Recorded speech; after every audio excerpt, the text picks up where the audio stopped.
Halo semuanya, selamat datang di channel Auto Driver. Ini adalah video yang cukup spesial karena di video ini saya akan mereview satu mobil yang fenomenal, mobil yang sangat hebat. Bukan hanya di Indonesia tapi juga di dunia. Karena kali ini kita akan bertemu dengan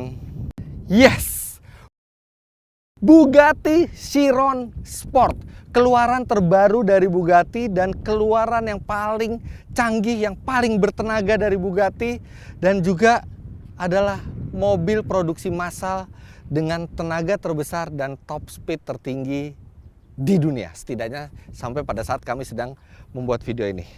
Mobil ini adalah penerus dari Veyron dengan mesin yang rancang bangunnya sebenarnya sama, 8000 cc, 16 silinder W16 dengan 4 buah turbo yang menghasilkan 1500 PS. Artinya 500 PS kira-kira di atasnya Bugatti Veyron, bahkan 600 HP kira-kira itu di atasnya mobil Formula 1. Mobil ini satu-satunya yang didatangkan ke Indonesia dan diluncurkan resmi ke Indonesia karena sudah bisa dibeli oleh orang Indonesia. Ini mobil luar biasa dan saya akan perlihatkan ke Anda kenapa Chiron Sport begitu spesial.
Yang pertama, mobil ini dibuat bukan hanya dengan satu tujuan, bukan hanya untuk top speed yang paling tinggi, bukan untuk hanya akselerasi yang paling kencang, tapi dibuat untuk memenuhi seluruh kebutuhan.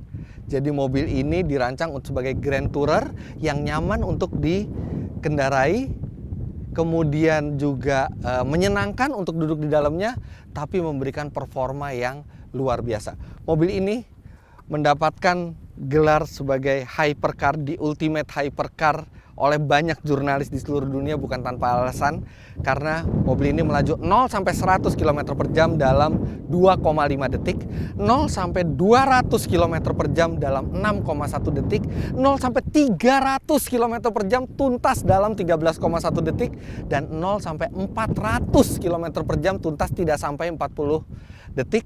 Top speed mobil ini adalah 380 km per jam. Tapi Anda diberikan satu kunci khusus dan kunci itu di samping bangku pengemudi. Kalau Anda putar, Anda masuk ke mode top speed dan top speednya bisa mencapai 420 km per jam. Itu karena dibatasi.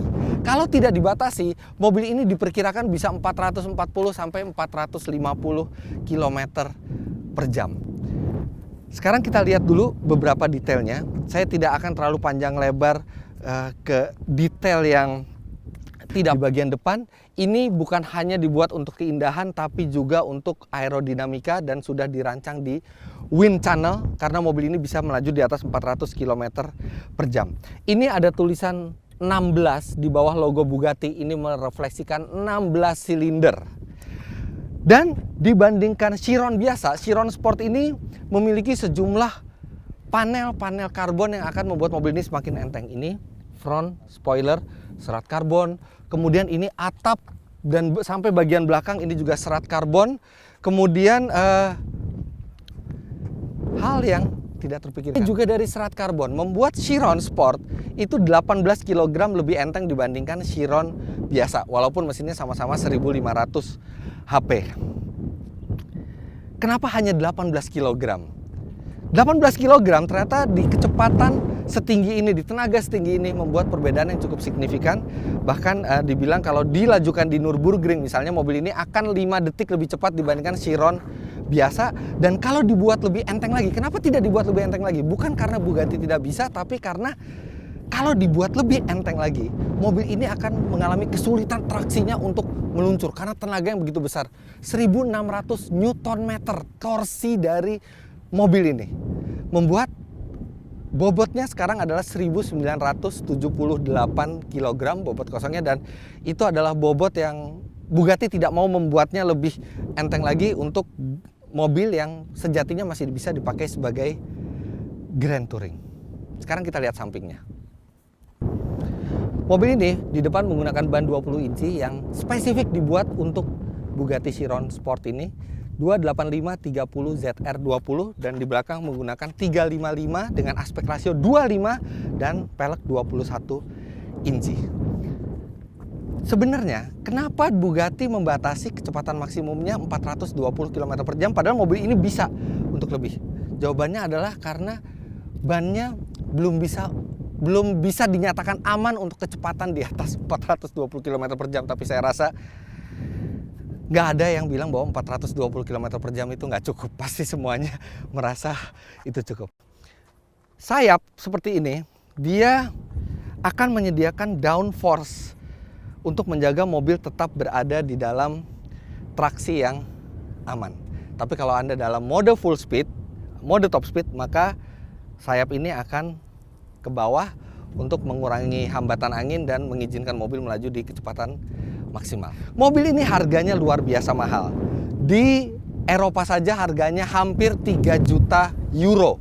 Artinya sekitar 50 miliar rupiah. Belum termasuk pajak Indonesia. Dengan pajak Indonesia, kami perkirakan mobil ini untuk dibeli di Indonesia memiliki harga 120 hingga 150 miliar rupiah. Di Indonesia.